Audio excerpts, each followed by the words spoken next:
capítulo que todo mundo fala que é o capítulo para os espíritas, né? Que é o muitos são chamados e poucos os escolhidos, que são os trabalhadores da última hora. Então é importante que a gente aqui reflita sobre este capítulo e possa trazer cada reflexão para as nossas atitudes na nossa vida, no dia a dia, né? Então vamos fazer aí a música da Ave Maria, fazendo essa abertura para trazer esse para o nosso. Depois...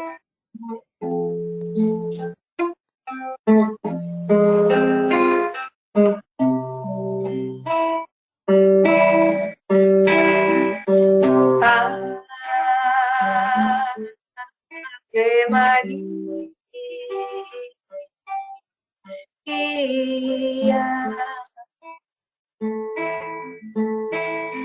Mãe das estrelas, Mãe do céu,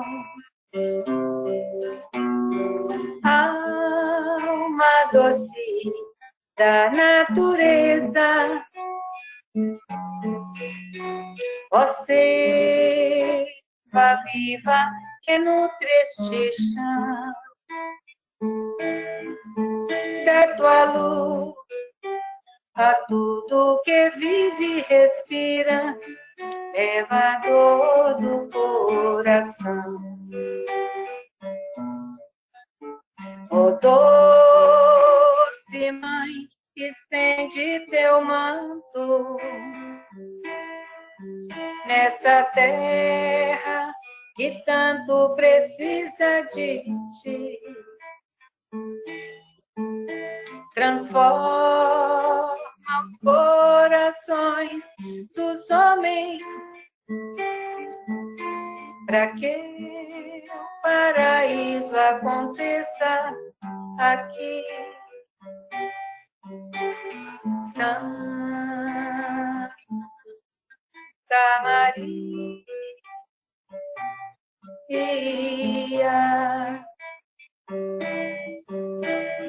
Virgem do céu, Santa de amor,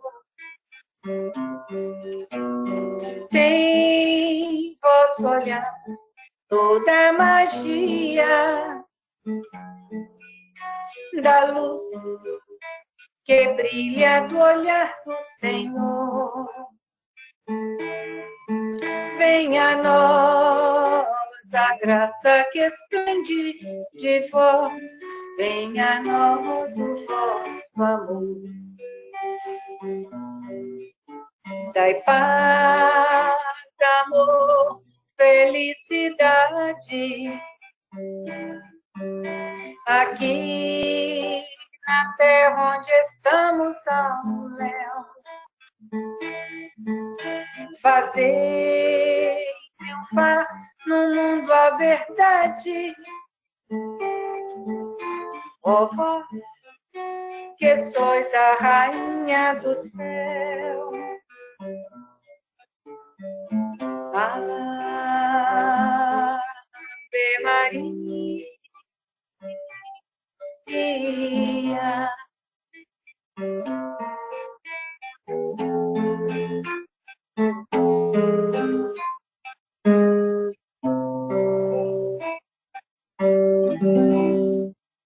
Deus nosso Pai, Jesus, Mestre e amigo, somos todos os dias, Senhor, chamados para participar, para viver em Teu reino de amor. Que possamos, a cada oportunidade que nos é oferecida, a cada amanhecer, aprender a cada dia as nossas reais necessidades, de transformar a nossa intimidade, para que esse reino se edifique dentro dos nossos corações. Que possamos estar dispostos, Senhor, a nos colocar ativos para sermos o que deseja de cada um de nós, o verdadeiro amor e a felicidade plena. Agradecemos sempre as oportunidades, que possamos ter olhos de ver e ouvidos de ouvir. Agradecendo todos os dias por todas as oportunidades que temos oferecido. Obrigado hoje e sempre, que assim seja. Esteja agora com você, Marcelo. Que Deus abençoe e traga muita luz para o seu ensinamento no dia de hoje. Nós vamos precisar bastante. A proposta hoje, gente, boa noite a todos, que Jesus... Boa noite, né? Boa noite. Boa noite, Marcelo. Boa noite, que Jesus tenha abrigo constante nos nossos corações, que a gente possa, com muita simplicidade e humildade hoje, nos abrir, nos proporcionar essas reflexões e que elas sejam definitivas para a nossa vida. A gente está iniciando um capítulo, que é o capítulo 18, e a gente sempre, e é bom fazer, ao início de cada capítulo, sempre entender aquilo que os espíritos, que a proposta da metodologia de Kardec, orientada pelos espíritos, querem nos trazer. Bacana que, de certa forma, ele consegue trazer para a gente visões mais profundas do Evangelho. E nessa profundidade a gente também percebe a espiritualização do ensinamento, que é o direcionamento de tudo aquilo que Jesus trouxe, mas com o embasamento do contexto da imortalidade da alma, dessa acreditação. E esse capítulo, ele é muito interessante porque ele nos alerta que o chamado ele existe para todos. O chamamento em si ele existe para todos. Só que a gente precisa entender como esse chamamento está chegando para a gente. Mas ele fala também que dentro desses muitos chamados, poucos são escolhidos. E aí ele traz para a gente isso dentro de uma análise da parábola do festim das bodas, que nós vamos desenvolver aqui hoje. O que a gente precisa entender é o que esse capítulo em si, na sua totalidade, traz a nós espíritas. A gente sabe que, resumidamente, o mestre ele compara esse reino dos céus que a gente vai estudar aqui nessa parábola a uma festa de casamento. Ele, naquele contexto, cabia ao pai do noivo que organizar essas bodas, essa festa, e decidir pelo início dessa cerimônia. Então a responsabilidade ali era toda do pai. Mas segundo o relato evangélico, esse anfitrião, que é esse pai, ele teve dificuldade de conseguir esses convidados para esse casamento do filho. Alguns dos que ele mandou, que são os emissários, chegaram a ser mortos ao fazer esse convite. A gente precisa entender isso, né, gente?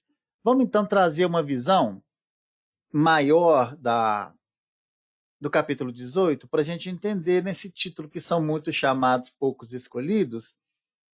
Então, que esse grande chamamento de Deus aos seus filhos, mas somente poucos atendem. E essa escolha ela é feita por algum mecanismo que a gente precisa ficar alerta. Se a gente for trazer isso aqui para o nosso contexto de vida, essa escolha é feita pelas próprias consciências. Olha que coisa interessante. Pelas próprias consciências, a consciência de cada um. Então, não é Deus que escolhe como um ser, esse vai ser eleito, esse não vai ser. Mas é a própria consciência. Ela é que faz o chamamento. Olha que interessante. A consciência faz o chamamento e a própria consciência valida esse chamamento. E nessa validação, poucos passam, que é a que a gente chama de integralidade diante da vontade divina, que está descrita na consciência do ser.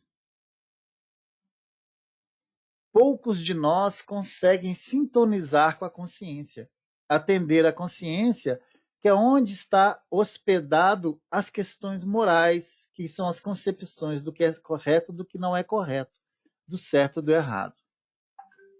Simplificando esse título, que não é tão simples assim, é trazer esse chamado à consciência a uma análise e trazer as nossas atitudes e pensamentos a esse conceito, a essa análise consciencial, para a gente entender por que tão poucos são escolhidos.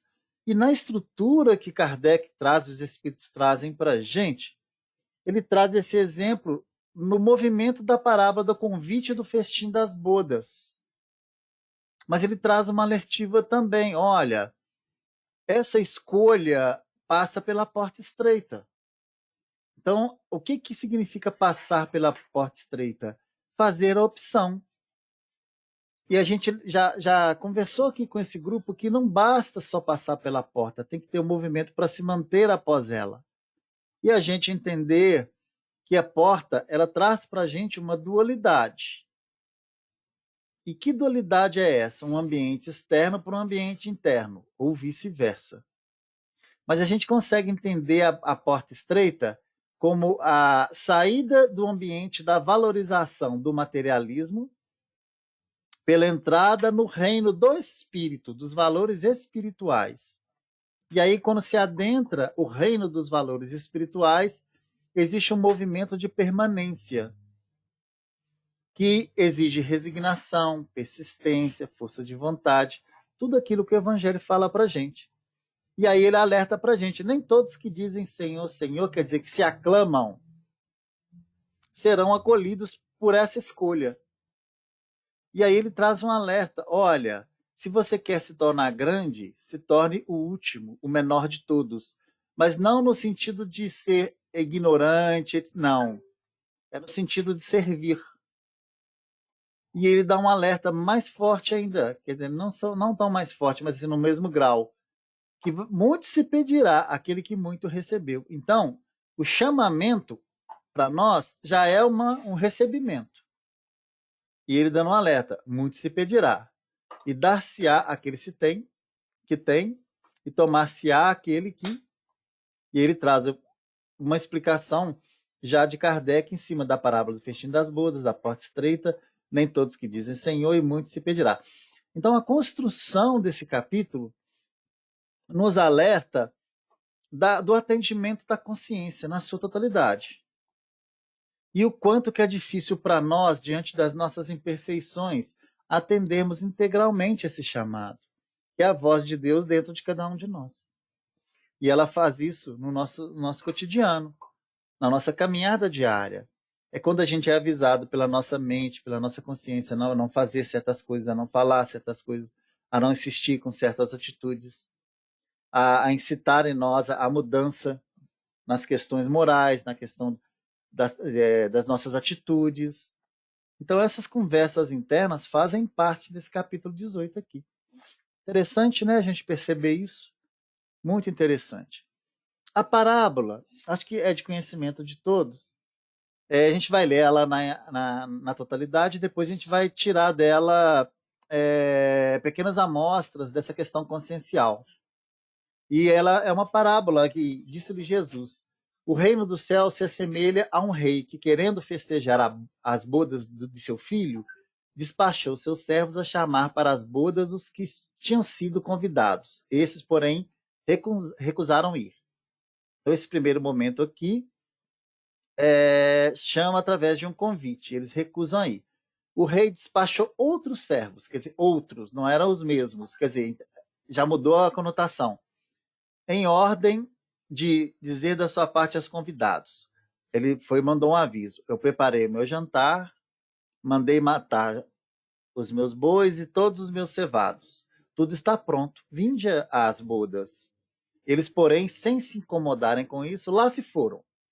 Um para a casa do campo, quer dizer, descansar, etc., e outro para o seu negócio, quer dizer, o trabalho do dia a dia. E aí continua. E os outros pegaram dos servos e os mataram, depois de lhes haverem feito muitos ultrajes. Sabendo disso, o rei se tomou de cólera e, mandando contra ele seus exércitos, exterminou os assassinos e lhes queimou a cidade. Depois nós vamos entender isso aqui. Ele disse a seus servos: o festim das bodas está inteiramente preparado, mas os que para ele foram chamados não eram dignos dele. E depois as encruzilhadas. Depois nós vamos entender o que é essa encruzilhada. E chamai para as bodas todos quantos encontrardes, quer dizer, qualquer um. Os servos então saíram pela rua e trouxeram todos que iam encontrando, bons e maus. A sala das bodas se encheu de pessoas que se puseram à mesa. entender aqui que esse chamado aqui foi mais geral, os outros dois de cima foram mais específicos, tá, gente? Só para a gente guardar aqui situações que a gente vai precisar desenvolver.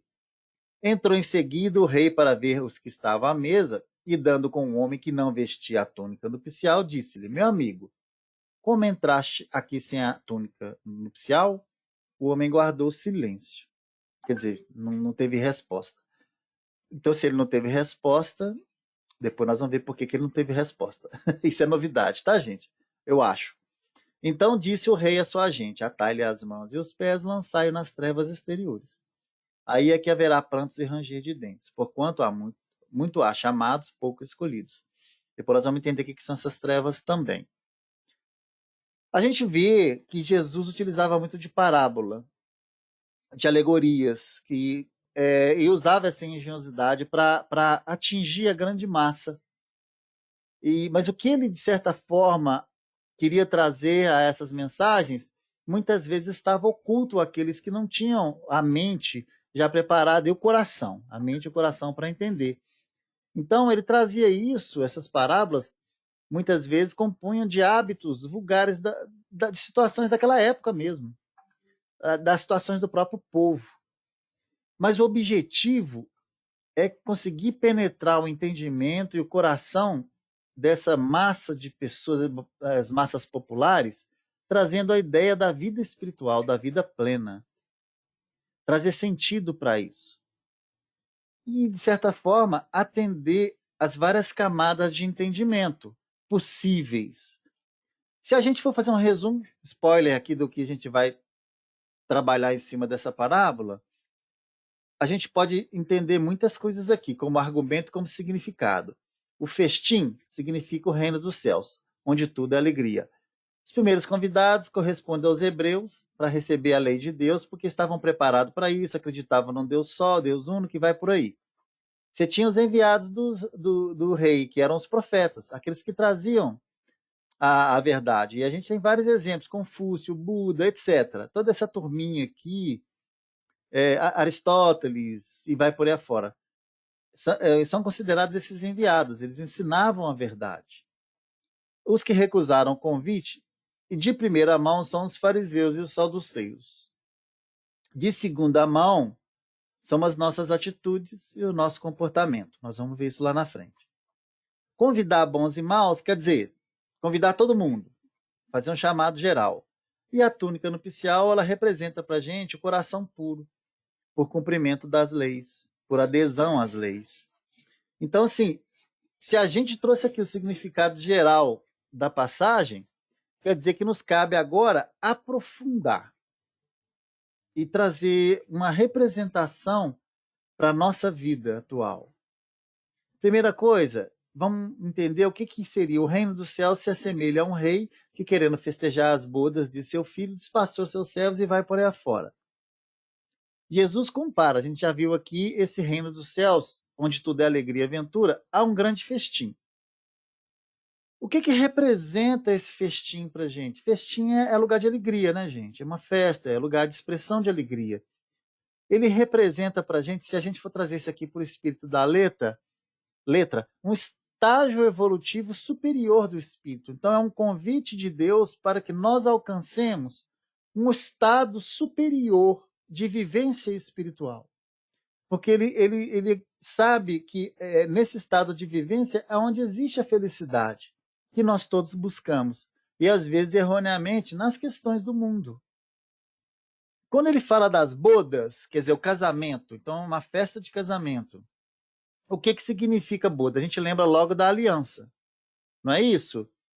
E essa aliança, ela tinha um filho, né? Então era de uma geração dele, era um filho dele que estava nesse processo de bodas. Então, essa união dessa aliança é a aliança entre o filho e o pai também. Porque o rei representa Deus, o pai, o criador. E o filho, que essas bodas são preparadas, é aquele que representa bem. O filho representa quem? O pai. Nesse caso, então, Jesus, pode ser Jesus. Por isso que Jesus é o filho. O filho é aquele que tem uma representação maior de Deus para nós. E Jesus e o pai para a gente, e Deus para nós, representa uma unicidade que a gente busca também. A gente não pode excluir Jesus do nosso processo evolutivo. Nós vamos ser um Cristo um dia. Então a gente observa Jesus como alguém que a gente tem condição de ser no futuro e que precisamos trabalhar para isso. E daqui a pouco essas bodas serão para nós, porque nós estaremos representando a vontade divina em nós, integralmente, tá, gente? A gente representa muito pouco em algumas atitudes, alguns pensamentos e alguns momentos da nossa vida. A questão de ser esse filho aqui das bodas é ser integralmente. Então, sentir como Deus sente, fazer como Deus faria ou faz, é ser representação de Deus aqui na Terra. Jesus é. Então, ele é que representa para a gente. Esse rei que queria festejar essas bodas. E esse festejo é o grande momento de felicidade, de trazer um ambiente diferente para as nossas vidas, que é o ambiente da vida espiritual, onde a gente não erre tanto, a gente não pratique tanta maldade, não seja assim, não deslize tanto nas leis divinas. Então esse é que é o grande convite de Deus. Ele faz isso para a gente. Mas como é que ele faz isso para a gente? Com a vida. Tudo que acontece com o Marcelo é a descrição de Deus do que o Marcelo precisa. Todo dia que o Marcelo acorda, tem uma vivência e vai dormir ao final, isso está descrito na necessidade do Espírito Marcelo. É a voz de Deus falando através da vida no caminho que o Marcelo precisa trilhar positivamente para alcançar a sua felicidade e participar desse reino dos céus, dessas bodas aqui, ser íntegro bastante para poder adentrar essa festa. Que nós somos os convidados por enquanto. E as dimensões desses chamados aqui vão ser as dimensões da nossa consciência. Nós vamos ver isso daqui a pouquinho, tá, gente? Espero que eu não esteja complicando muito. Então, o que ele faz aqui? Ele despacha seus servos a chamar para as bodas, né? Então, aqui o que nós vimos é o reino dos céus, a comparação, e nesse próximo momento entram alguns outros personagens que a gente precisa entender. Esse pai despachou seus servos para chamar para as bodas os que tinham sido convidados. Esses, porém, recusaram. Então, se a gente for falar historicamente desse primeiro chamado, a gente vai lá nos Hebreus. A gente entende que eles foram os primeiros chamados ao conhecimento da lei. Mas eles não atenderam. Depois nós vamos ter que entender por que eles não atenderam. Mas aqui tem um segundo personagem também, que são os enviados do rei, que são seus servos, que nesse caso representam os profetas, que viam trazer, exortar e seguir a trilha do caminho da felicidade para nós. Eram muito pouco ouvidos, gente, muito pouco ouvidos. Suas advertências eram desprezadas e muitos deles foram massacrados, como servos dessa parábola aqui que nós vamos ver daqui a pouquinho. Então nós temos aqueles que são convidados, somos todos nós, os emissários de Jesus que vieram trazer essa mensagem antes dele e que não foram ouvidos, porque a humanidade muito pouco mudou, né? Nessa época, inclusive hoje. E aí nós temos um segundo chamamento. O rei despachou outros servos, com ordem de dizer da sua parte aos convidados. Ora, ele faz o convite: preparei o meu jantar, mandei matar os meus bois e todos os meus cevados. Tudo está pronto, vinde às bodas. Então nós temos um chamado mais suave, que foi esse primeiro aqui que a gente viu, e nós temos um segundo chamado agora, onde ele fala o que vai ter. Eu explicitei para vocês aqui, ó, vai ter um jantar, tem boi, tem cevado, tá tudo pronto. É só vocês virem. Então ele demonstrou para a gente um conjunto de iguarias aqui, né, gente?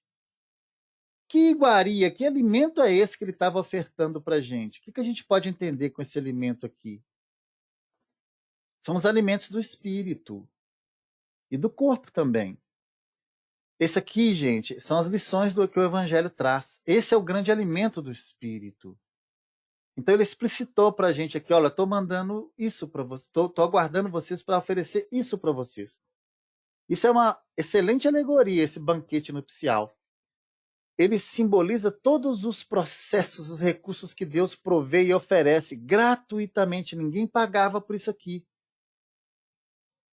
Que é o processo de iluminação de nós espíritos. Essas iguarias aqui, você tem iguarias materiais que satisfazem e fortalecem o corpo. Mas de uma forma mais profunda, vocês têm iguarias espirituais que mantêm e vivificam o espírito.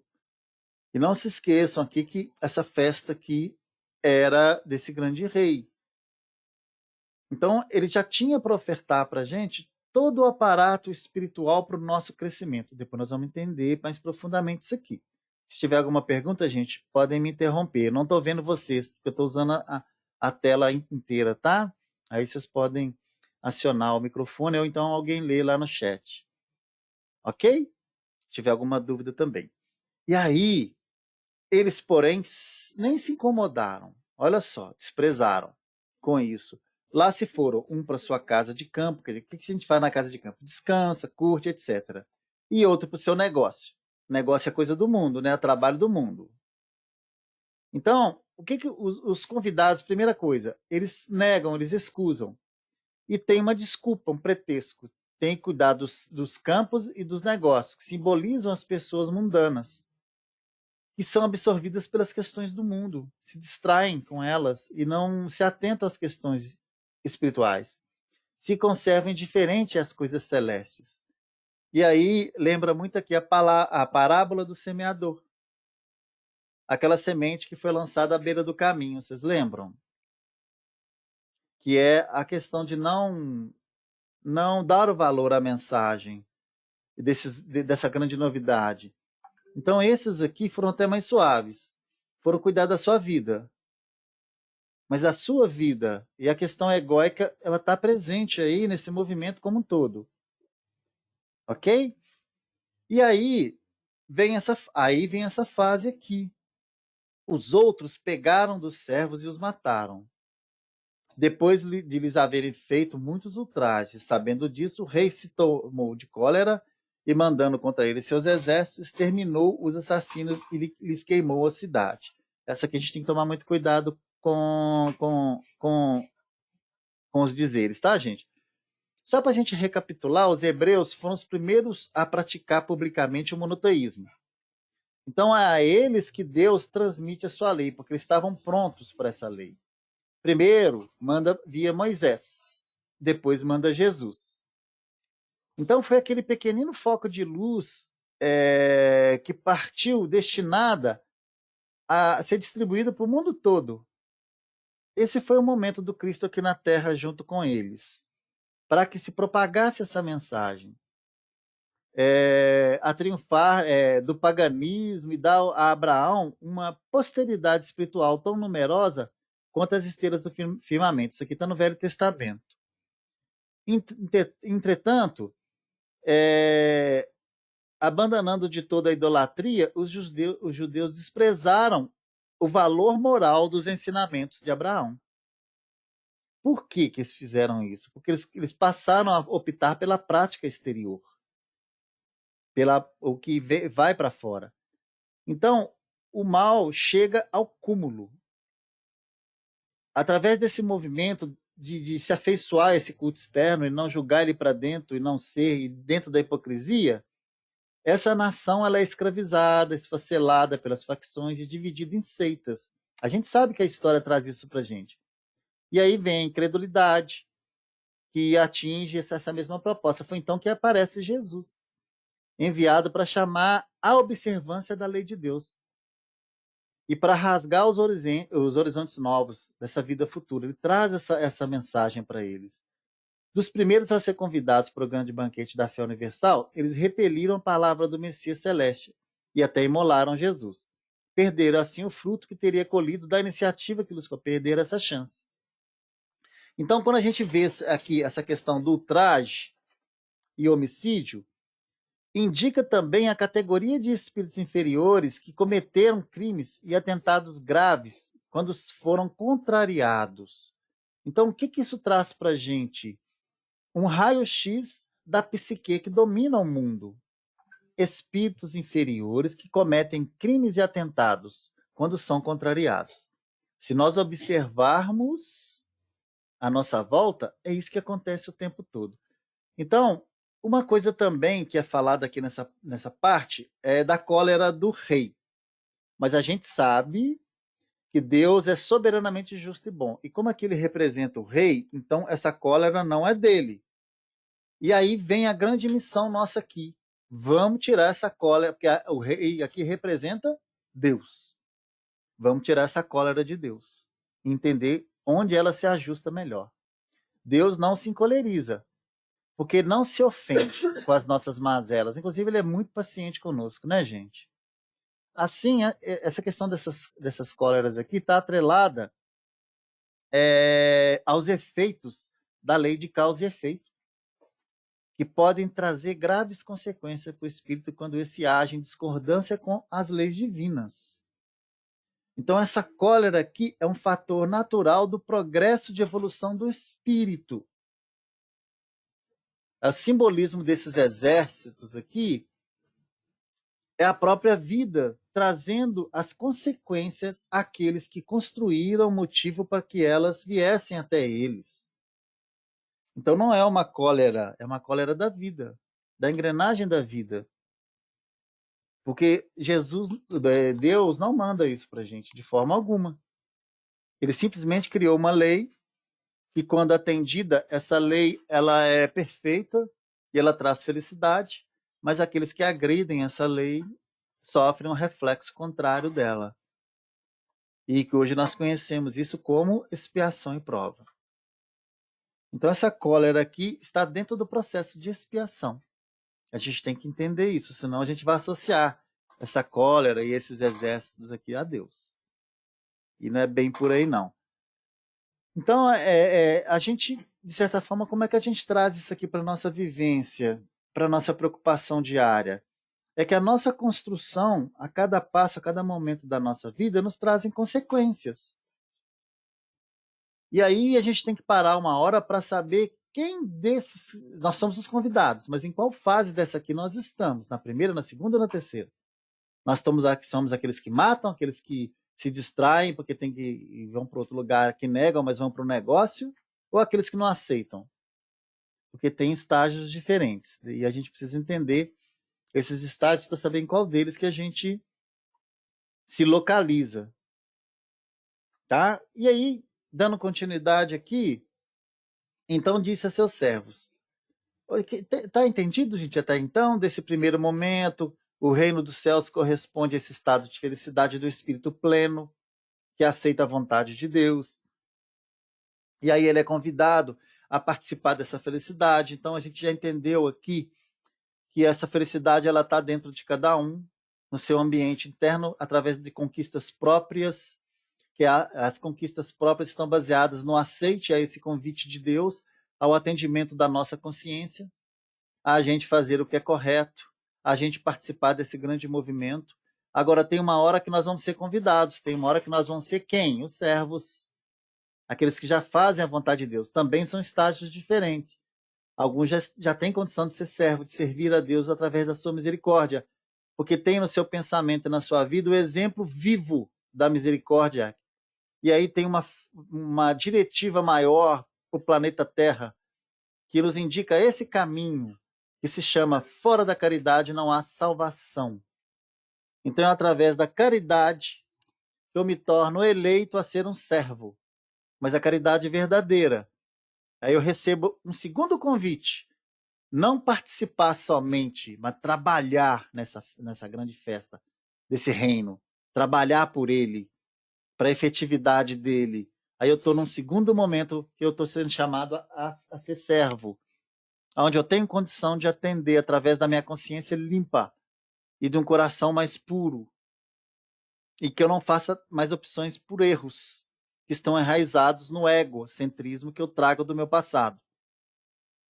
E aí, esses servos, muitas vezes, até dão a vida pela causa. Vocês perceberam aqui.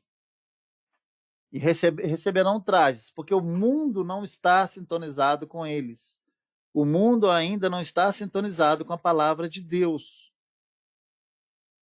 se estivesse, nós não estaríamos passando por esse movimento tão difícil. E estando num país onde a intensidade desse movimento é maior. Vamos pensar nisso. Está até falando de cólera aqui, né? Então a gente tem que entender em qual momento nós estamos com relação aos exércitos que a vida manda. Porque esses exércitos aqui, eles vêm exterminar algo em nós. E eles fazem isso através da queima da cidade. O que representa a queima? Reencarnação. É através das reencarnações que nós queimamos as nossas imperfeições. Que a gente purifica, burila essa nossa caminhada. Agora, se a gente voltar à questão histórica, então disse a seus servos, o festim das bodas está inteiramente preparado, mas os que para eles foram chamados não foram dignos dele, até então aqui, E depois, as encruzilhadas, precisamos entender o que significa essa encruzilhada. E chamai para as bodas todos quantos encontrares, qualquer um, gente. Esse convite foi feito para todo mundo. Os servos, então, saíram pelas ruas. E depois nós vamos entender isso aqui. Tem uma passagem de Jesus que ela é bem incisiva para a gente. Eu vou deixar ela para o final. Os servos, então, saíram pelas ruas e trouxeram todos os que iam encontrando, bons e maus. A sala de bodas se encheu de pessoas que se puseram à mesa. Então, a gente, de certa forma, entende que é injusto acusar o povo inteiro desse estado que eu falei para vocês. Existem exceções, sim, existem diferenciações, e que a responsabilidade nessa época era principalmente dos fariseus e saduceus, que sacrificaram muito essa nação que tinha uma mensagem pura para atender por efeito do seu orgulho e do fanatismo. E alguns pela incredulidade mesmo. Então está falando também para esses povos. São, pois, eles, sobretudo, que Jesus identifica como os convidados que recusam e comparecem a essa festa de festim. Mas depois acrescenta, vendo isso, o Senhor mandou convidar todos nas encruzilhadas. O que é uma encruzilhada? É uma cruz. São duas retas que vão para direções diferentes, mas que se cruzam em um momento, representando o bom e o mal. Representando o bom e o mal. Então, aqueles que estão nesse processo de encruzilhada são os que estão fazendo a sua decisão entre o bem e o mal. Então, eu queria dizer dessa maneira que essa palavra ia ser pregada a todos os povos, pagãos, idólatras, e este, acolhendo essa palavra, seriam admitidos ao festim em lugar dos primeiros convidados. Então, seria qualquer um. Inclusive aquele que está no erro e que naquele momento faz a opção de não servir mais o erro. Esse grande convite diante da encruzilhada, ele representa isso. Esse contraste. Aquele que faz a opção. E aí a gente lembra também da passagem do filho pródigo, né? Que ele faz uma festa para aquele que chegou por último. E também lembra para a gente a parábola da vinha, dos trabalhadores da vinha. Não sei se vocês lembram que todos receberam o mesmo salário, pela vontade do dono da vinha. Então, não importa o momento, desde que se faça a opção por atender a esse grande chamado aqui. E aí a gente consegue compreender que esse chamado para a gente está sendo feito a todo momento, a todo instante, está sendo chamado aqui agora. Nós somos chamados a essa grande mudança. Sabe por que nós somos chamados à mudança? Porque do jeito que nós estamos hoje, não tem propiciado a gente a felicidade que o reino dos céus promete. Se alguém for falar que isso que nós estamos vivendo no contexto da vida de cada um, que é uma felicidade, é porque não conhece esse convite para essa festa aqui. E não conhece o que tem dentro dela. Porque não é isso aqui, gente. E quando eu falo isso aqui, não é o que nós estamos passando externamente, é o que nós estamos passando internamente também, na nossa mente, nos nossos pensamentos. Esse estado que a gente leva junto conosco. Que a gente precisa modificar, que a gente precisa ressignificá-lo. E pode-se sim viver esse reino dos céus, mesmo estando nesse mundo, desde que a proposta seja servir. Seja servir, entender a causa e acolher e participar desse grande movimento. E quem sabe nós não conseguimos fazer parte desses que ele mandou convidar e deixamos de fazer parte daqueles que receberam o convite. Que, por enquanto, eles não aceitaram. Né? Já nesse momento aqui, já tem uma grande multidão que aceita, uma grande parte. Mas aí tem uma ressalva. Agora que ele trabalha aqui para a gente dessa passagem, que nós vamos ler daqui a pouquinho. E aí vem esse último momento. Entrou em seguida o rei para ver os que estavam à mesa, e dando com o homem que não vestia a túnica nupcial, disse-lhe: meu amigo, como entraste aqui sem a túnica nupcial? O homem guardou silêncio. Então disse o rei à sua gente: atai-lhe as mãos e os pés e lançai-o nas trevas exteriores. Isso aqui tem um significado para a gente. O que é atar os pés e as mãos, né? E julgar em trevas exteriores? Porque aí é que haverá prantos e ranger de dentes, porquanto muito há chamados, mas pouco escolhidos. Isso aqui dá uma visão de punição para a gente.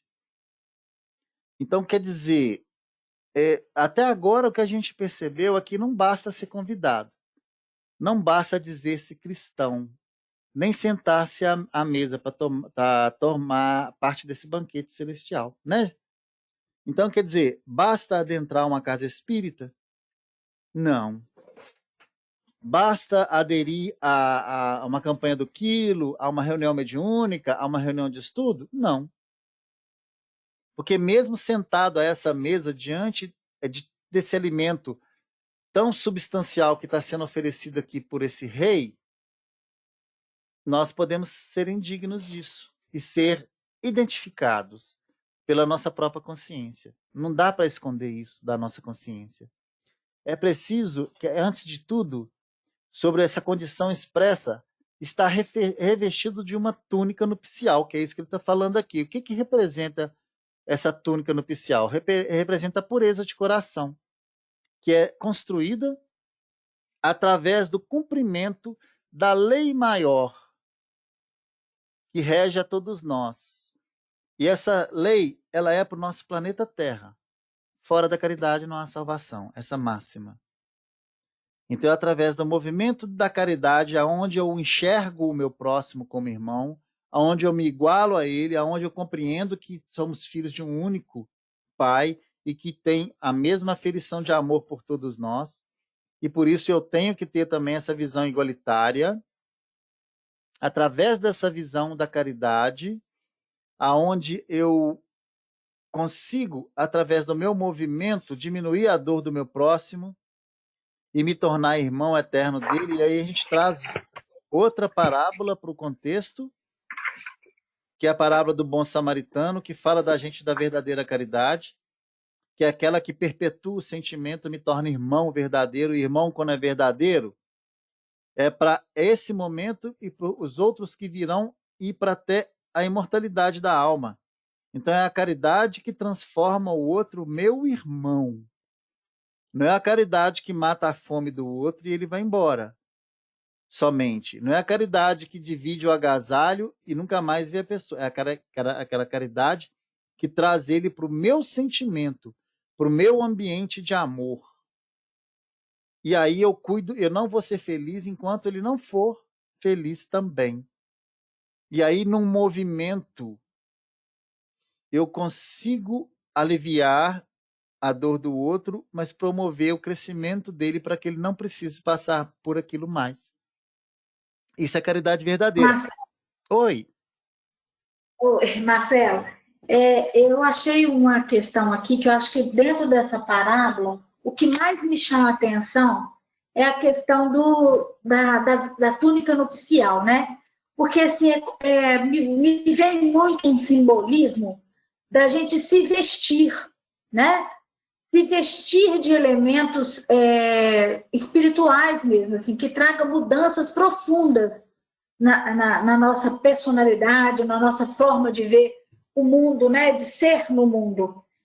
nisso tudo que você está falando, me chama muita atenção nessa questão de o anfitrião ali, ele traz o banquete da vida ali, né? A abundância total. E se vestir dessa abundância, né? Se vestir e se conectar aí, vamos colocar com esse anfitrião, né? Tá ali, vamos colocar em comunhão com ele.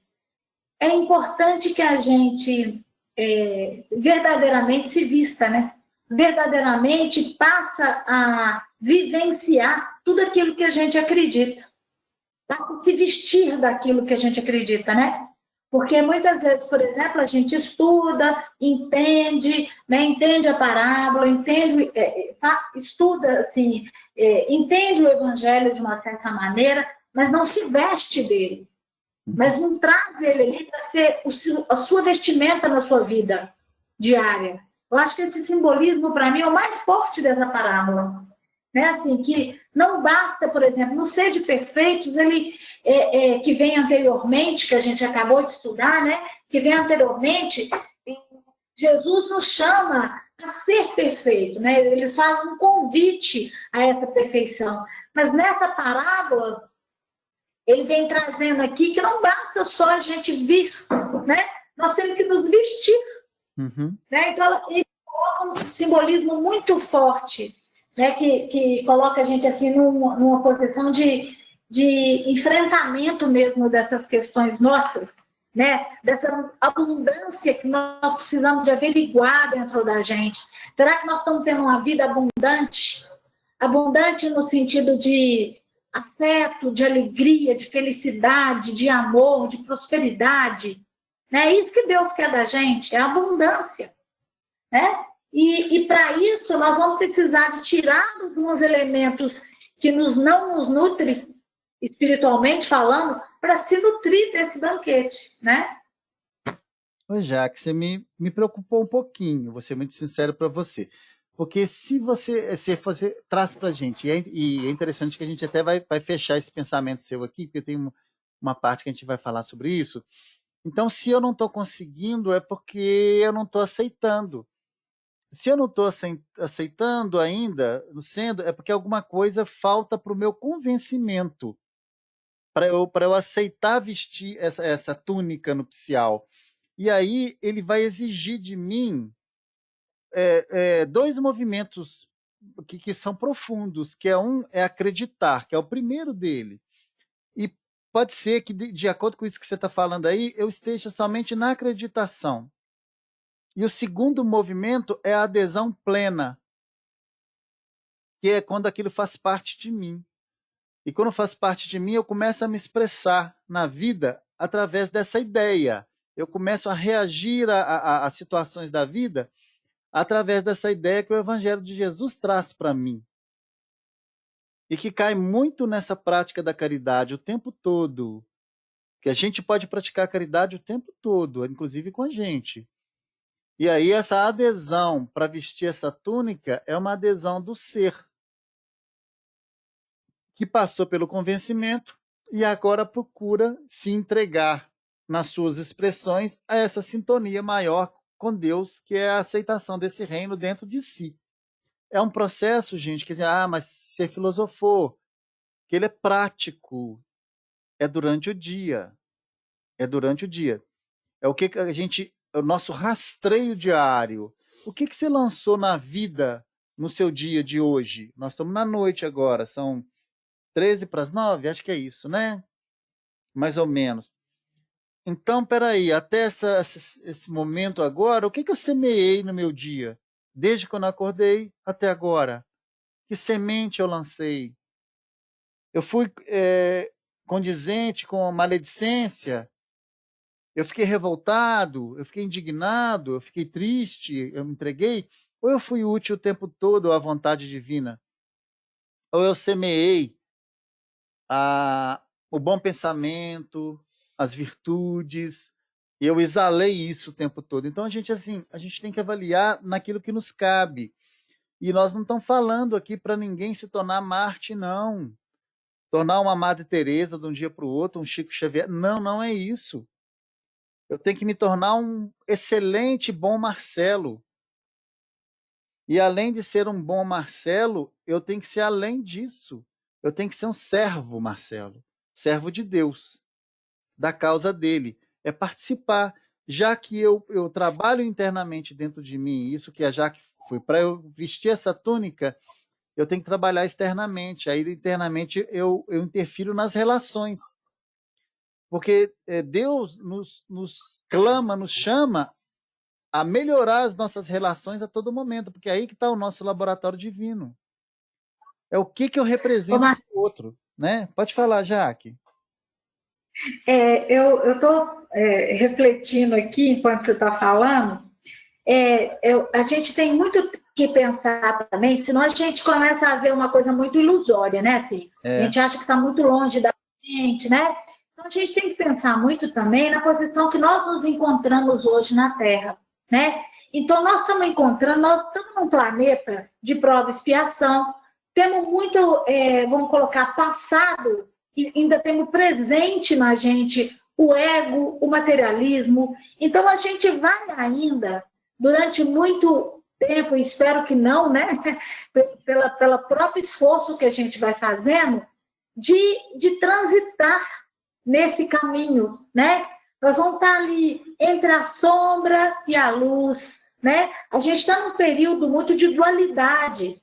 Então, nós vamos deixar isso crescer à medida que a gente vai exercitando isso que você falou.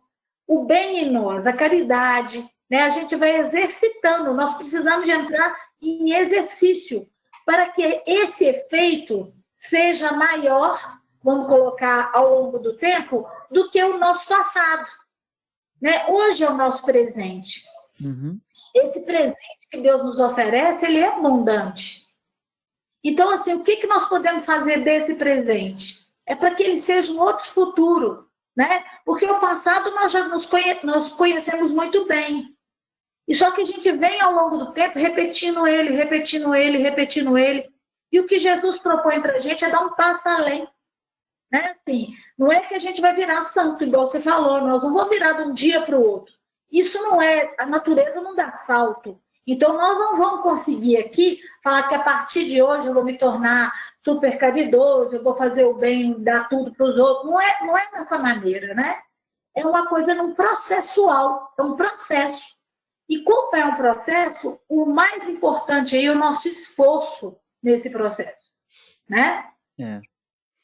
É isso mesmo, Jaque. Então, assim, trazendo essa máxima para a nossa vida, fora da caridade não há salvação, a gente percebe que ouvir essa palavra divina, ouvir esse convite e aceitá-lo, é participar desse movimento, aonde a gente explicite o amor de diversas formas na nossa vida. O amor por nós, que não é um amor egoísta, mas o amor pelo outro também. Por isso que são poucos que atendem esse chamado. Por isso que termina aqui essa passagem, que muito há chamados, mas poucos escolhidos, porque quem é que vai fazer essa escolha? A nossa própria consciência, porque ela sabe, a nossa consciência, ela nos conhece de outras vidas, de outras experiências, então ela tem consagrado nela, mesmo inconscientemente, quem nós realmente somos. E aí ela que vai aferir esse grau de mudança que a Jaque trouxe para a gente. Ela que vai perceber se nós mudamos ou não, para depois a gente atingir a multidão daqueles a quais nós somos devedores e convencê-los através de atitudes e pensamentos. Aí vai ser uma segunda fase mais difícil, inclusive. Porque eles nos conhecem, mas não estão convencidos. A nossa consciência a gente até convence mais rápido. Mas a multidão, não. A multidão ela leva um tempo, por isso que muitas vezes a vida, mesmo a gente esforçando para estar no bem, ela vai refletir em dor. Aqueles movimentos que a gente considera libertadores, a gente vai ficar, poxa, mas eu estou fazendo bem, mas calma, você ainda está comprometido com o mal. O seu histórico ainda está comprometido, então esse convencimento ele vai demorar um tempo. E essa veste nupcial que a Jaque trouxe presente, ela representa também a sinceridade espiritual, ou o desprendimento das coisas materiais, que são condições necessárias para fazer aliança. Vamos lembrar da aliança da boda. com Jesus. A nossa aliança é com Jesus.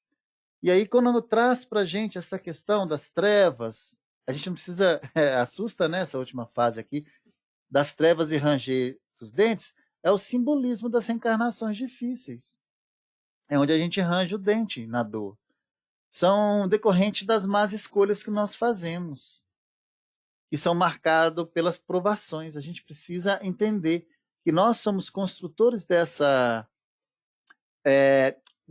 provações. A gente precisa saber, eu sou protagonista do mal que eu recebo hoje. Para participar desse banquete, essa túnica realmente ela é necessária, que é tornar-se digno de trajá-la. A gente precisa trazer isso para a gente. E como é que a gente se torna digno de trajá-la? Adquirindo, desenvolvendo virtudes, como a pureza, a mansuetude. Uma coisa muito importante, gente, que está ao nosso alcance é ser mais manso. Não é ser conivente não, tá, gente? Mas ser mais manso, ser menos bravo nessas situações da vida. A mansuetude e a bondade, elas caracterizam os verdadeiros cristãos. É uma característica dos cristãos. Isso quer dizer que aquele que está sem a túnica deve buscar os merecimentos para essa túnica, que é o aprimoramento íntimo. Não tem como fazer diferente isso. E aí tem uma coisa também, Jaque, que eu achei muito interessante, que a gente não levantou aqui.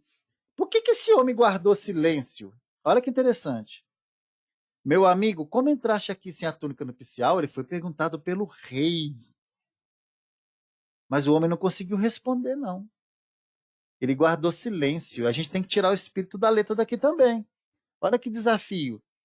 O silêncio desse convidado sem túnica, quando ele é abordado pelo rei, sugere a necessidade do silenciamento do passado em prol do seu bem.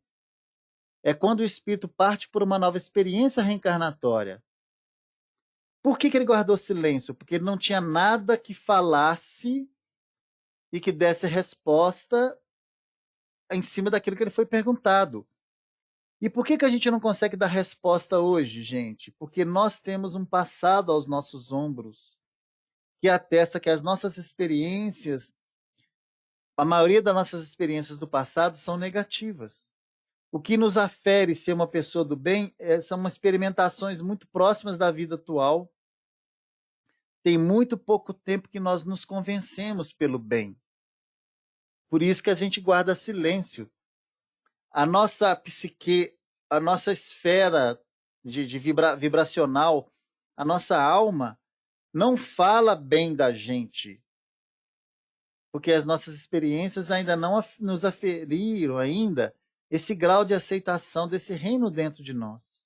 Mas nós vamos transformar isso através do hoje. O passado não tem jeito mais, mas do hoje a gente faz isso. Então, a gente consegue fazer isso através da reencarnação, das chances que Deus dá para a gente de sermos diferentes. E aí, a reencarnação não é nascer e morrer. A reencarnação, ela pode ser entendida como um processo de nascer e morrer na integralidade. Mas reencarnação também é um processo diário, onde a gente vai para o plano espiritual através do sono e volta dele ao acordar e tem outra chance de fazer um dia diferente. Posso estar até viajando aqui, mas a gente pode entender esse processo reencarnatório como a possibilidade de construir um dia, 2 dias, 3 dias diferentes para minha alma, aonde eu vou corresponder a esse chamado de Jesus. Então, quando eu falo reencarnação, não vamos nos esquivar, eu tenho uma vida toda para... Não, meu cara, a reencarnação pode representar o seu dia, porque não esqueçamos disso. Um dia tendo uma vivência boa, através do esforço, nos faz ter outro. O bem chama o próprio bem. Então, olha que coisa interessante. Essa hipótese, ela ganha apoio também nesse último momento aqui do nosso estudo, que é importante trazer. Amarrai-lhe os pés e as mãos. Isso é simbolismo de reencarnação. A expressão de lançar as trevas exteriores e choro e ranger dos dentes pode ser interpretada também como as torturas morais da erraticidade. Os intervalos entre 2 reencarnações que a gente passa pela aferição consciencial. que leva a gente a fixar no umbral, gente? A nossa consciência, não esqueçamos disso. E aí vem o futuro das próximas reencarnações. A reencarnação é um instrumento didático de aprimoramento espiritual. Essa frase é muito interessante. É um instrumento de aprendizagem para o nosso aprimoramento. Em essência, todos os espíritos são criados simples e ignorantes, sendo destinados à perfeição. Nós fazemos parte disso. Mas a gente só alcança a perfeição através de esforço.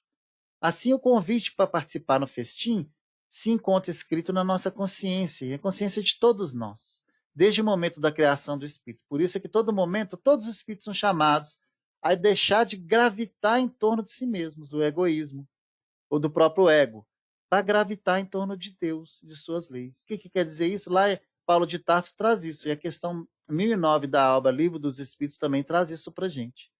O que quer dizer isso? Que as nossas atitudes representem mais a vontade de Deus do que a nossa própria. E é muito bacana a gente sempre trazer para a gente ali o que Jesus faria se estivesse passando pelo que nós estamos passando. E para a gente terminar, que a gente faça essa avaliação, qual classe de convidados eu me encontro. Nós seremos quem nesse processo? Os que ignoram frente a frente, através do dia a dia, o cotidiano, os que matarão, os que trazem esse convite, a gente tem que saber isso. Mas uma coisa importante para a gente fechar aqui.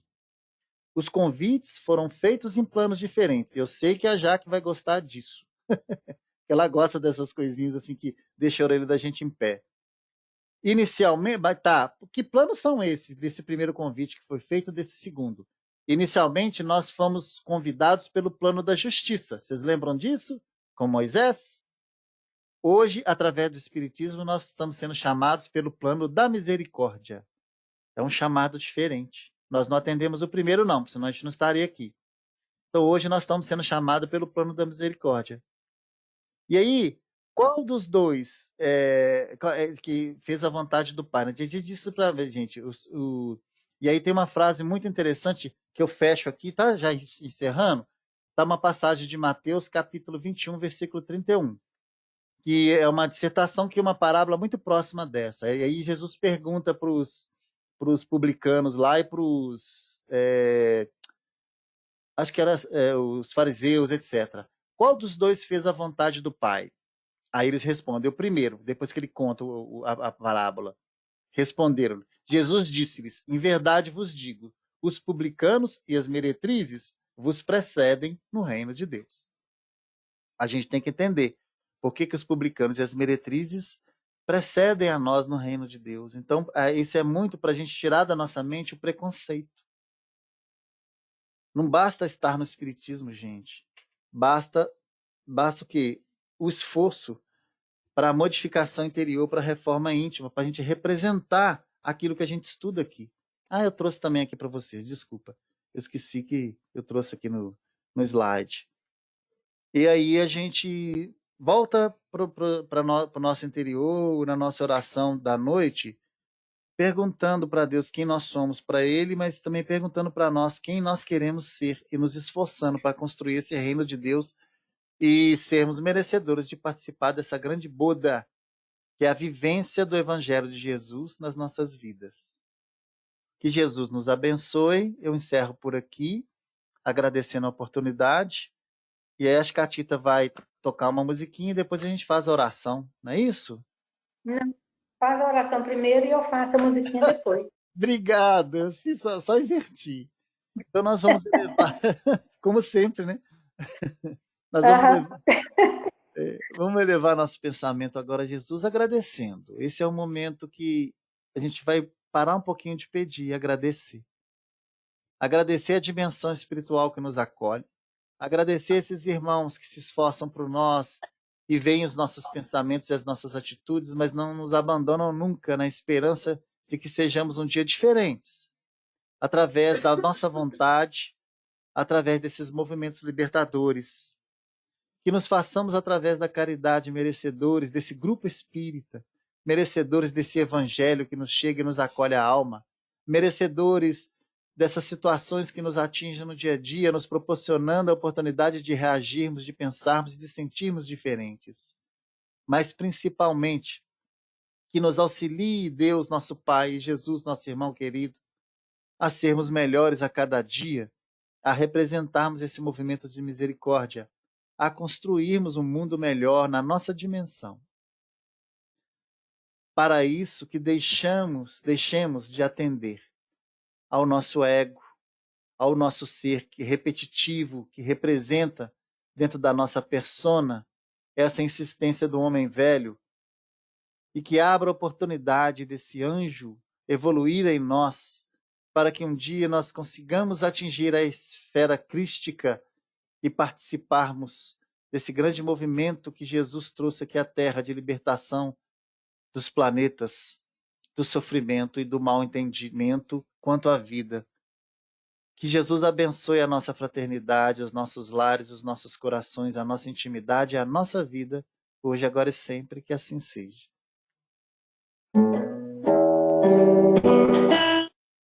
Senhor,